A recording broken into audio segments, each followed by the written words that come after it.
Forgetting Ourselves on Purpose by Brian Mahan. Now that phrase got my attention. Forgetting ourselves on purpose. It is hard to make that sentence make sense. Unless, of course, you're a minister and you think a great deal about what it means to be humble. And so forgetting ourselves on purpose actually comes from a sentence from another book, okay? And again, it needs some unpacking to figure out, what do you mean by forgetting ourselves on purpose? I don't know if it'll surprise you, but ministers can be as ambitious as anybody else. And desiring something, always reaching for something, never being satisfied with what you got, and always trying to get something else, there is both good in that and bad in that. And I've come to wrestle with that if I see that sort of ambition in another person, I don't condemn it. I mean, sometimes that's the only way to move the ball forward, is for there to be people who just have relentless ambition.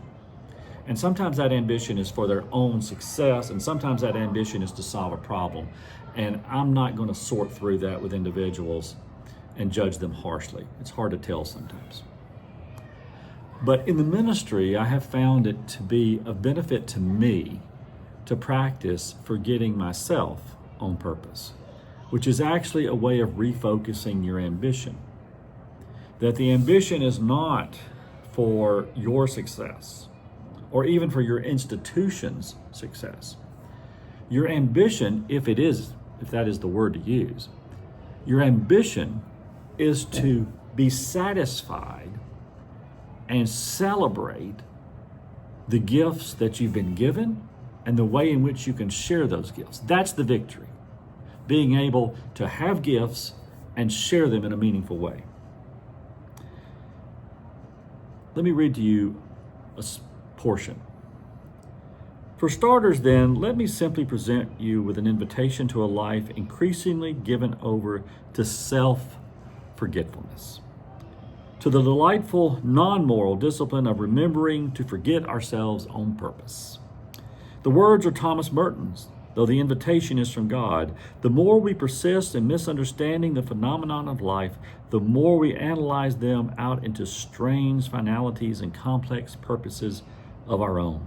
The more we involve ourselves in sadness, absurdity, and despair, yet the fact remains that we are invited to forget ourselves on purpose.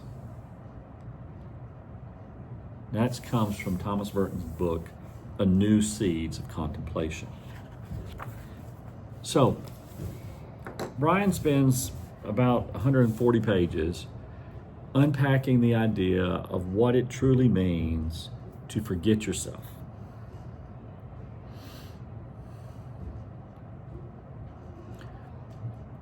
Examples,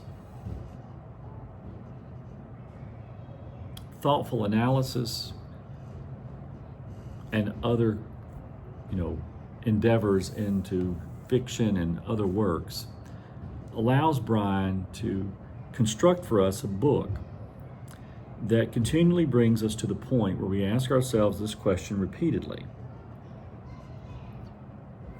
We are longing for something. What's keeping us from doing that? And then if we don't live fully into that longing, that thing that's pulling us, if we don't live fully into that, we feel like we've misspent our life. But we can't live with misspending our lives. And so we begin, as we get older, to justify our previous decisions and our previous actions with this phrase over and over again: what else could I have done? Now, at the time that you're living through it, there's plenty that you could do differently.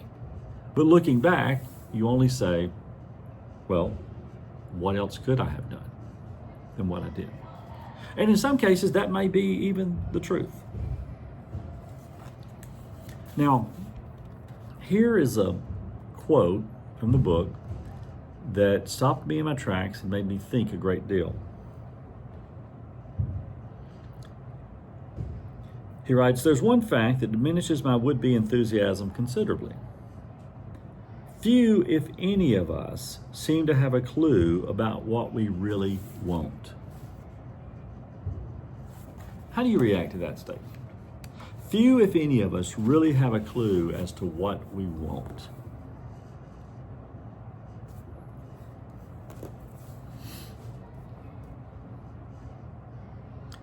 Well, at the beginning, our parents kind of told us what we wanted. And then we went to work and our employer or our industry began to tell us what we wanted.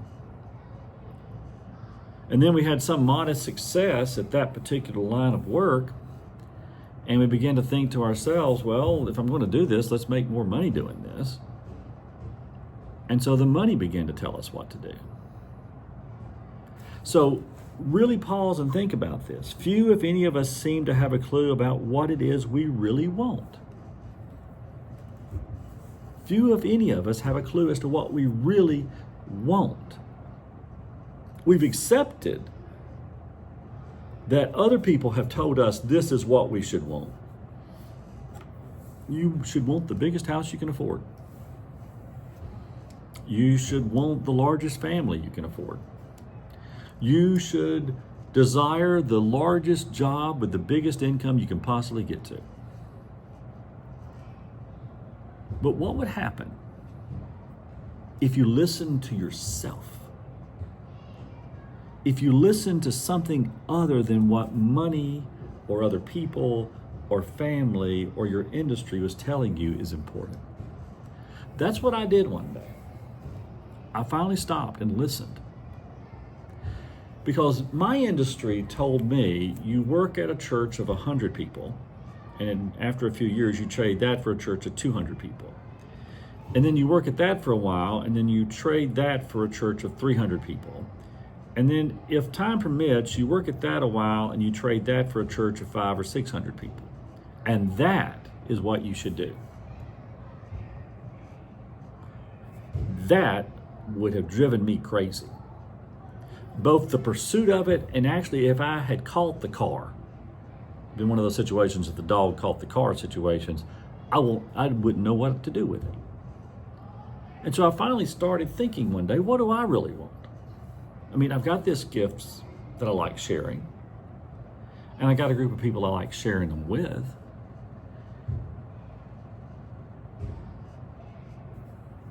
What's wrong with that? And I finally made peace with that. That, that wasn't a bad thing. That contentment is not selling out. Contentment is underappreciated.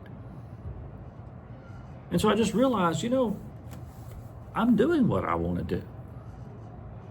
I'm getting to interface with people enough. I'm getting to write enough. I'm getting to think deeply enough. I'm getting to spend as much time with my family as I want. Why would I let ambition drive me? So I began to forget about myself on purpose.